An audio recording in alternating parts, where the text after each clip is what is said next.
मानव की परिभाषा क्या है? मानव की परिभाषा है मन के मनाकार को साकार करने वाला और मन स्वास्थ्य का आशावादी को मानव कहते हैं। ठीक है। मनाकार को साकार करने वाला मतलब अभी तक जो भी है, जैसे हमने जो है भौतिकवाद पे बहुत काम किया है। मनाकार मतलब जैसे जो सुविधा संग्रह बहुत कर लिया है, एरोप्लेन तक वो कर लिया, और जैसे मान लो घरों में भी कितने सहूलियत हो गई है, बर्तन की भी मशीन आ गई है, कपड़ों की भी मशीन आ गई। तो ये है कि हमने मनाकार को साकार कर लिया है, मतलब उस लेवल पे हमने बहुत काम कर लिया है। मन स्वास्थ्य का आशावादी मतलब अभी हमें अपने मन पे काम करना बाकी है।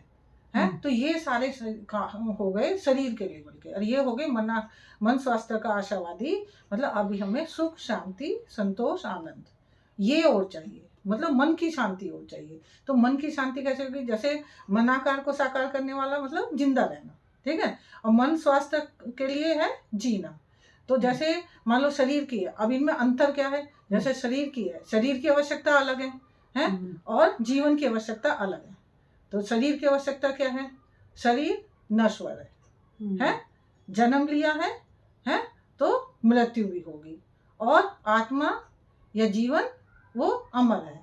शरीर जो है छोटा होता है, फिर और बड़ा होगा, है, और ऐसे ही बढ़ेगा, है। और शरीर का मतलब है, और आत्मा क्या है? एक जैसी ही रहेंगी, है या नहीं? मतलब मन के शरीर के, अब शरीर का एक है, शरीर में जो है भार होता है, आत्मा जो है जीवन में भार नहीं होता है। शरीर को क्या है? सम्मान चाहिए, है। शरीर को सम्मान नहीं चाहिए ना, और मन को या जीवन को सम्मान चाहिए, विश्वास चाहिए, भाव चाहिए, है। शरीर को क्या चाहिए? भोजन चाहिए, शरीर को भोजन चाहिए, है। तो ये भोजन है, और पहनने के लिए कपड़ा चाहिए, है, और शरीर को जो है थकावट होती है और उसे खाना चाहिए, वो खाने से ही उसमें एनर्जी आएगी। और मन को क्या चाहिए? जीवन को क्या चाहिए? भाव चाहिए, ठीक है या नहीं? तो अंतर हुआ ना दोनों में, दोनों की आवश्यकता अलग अलग हुई, है।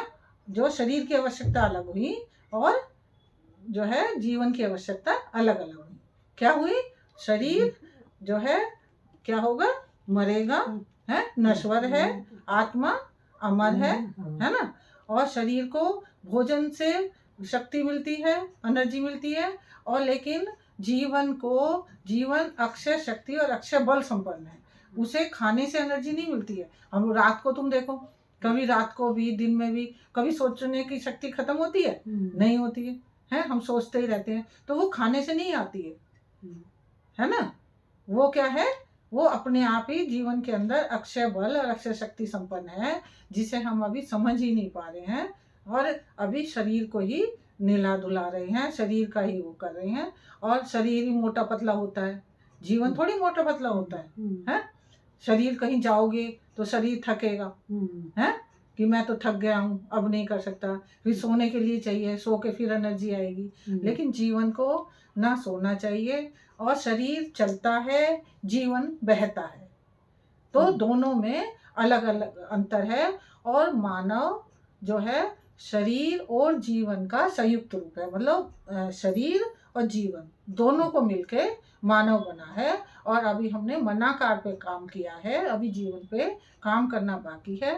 और अभी ना थोड़ा सा बाहर के लेवल पे धीरे धीरे होगा, पहले बाहर के लेवल पे काम होगा, है, बाहर से थोड़ा करेंगे, है, फिर धीरे धीरे अंदर के लेवल पे होगा।